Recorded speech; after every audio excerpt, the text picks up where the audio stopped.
हमारे चैनल को सब्सक्राइब कर बेल आइकन जरूर प्रेस करें हमारी न्यू वीडियो सबसे पहले देखने के लिए।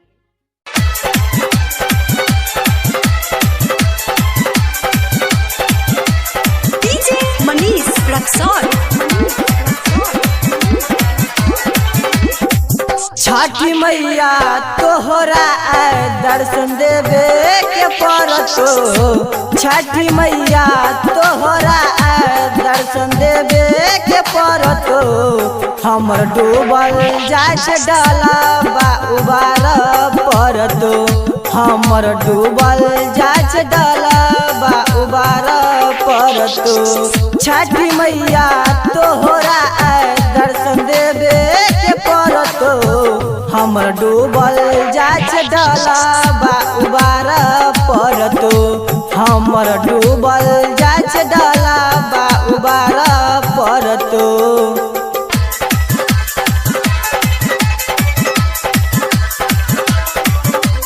डीजे मनीष रक्सौल।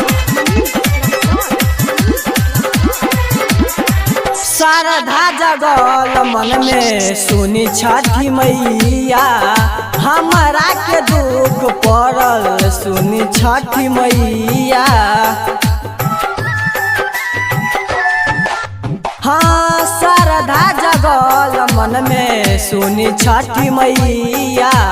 हमारा के दुख पड़ल सुनी है छठी मैया।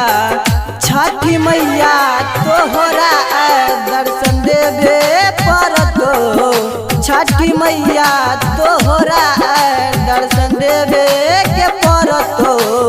हमर डूबल जाए डाला बा उबार के पड़तो। हमर डूबल जाए डाला बा उबार के पड़तो।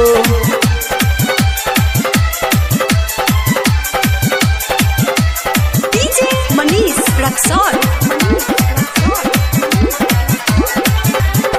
डाल सजा के अलो आहा चरनिया। कखनी उगाबै हे छठी मैया। हाँ डाल सजा के अलो आहा चरनिया। कखनी उगाबै हे छठी मैया। राइटर बदरी अभिमन्यु के जिंदगी सवार पड़तो। दुष्ट दीवाना यादव के जिंदगी सवार पड़तो। हमर डूबल जाए डाला बा उबार पड़तो। हमर डूबल जाए डाला बा उबार पड़तो। हमर डूबल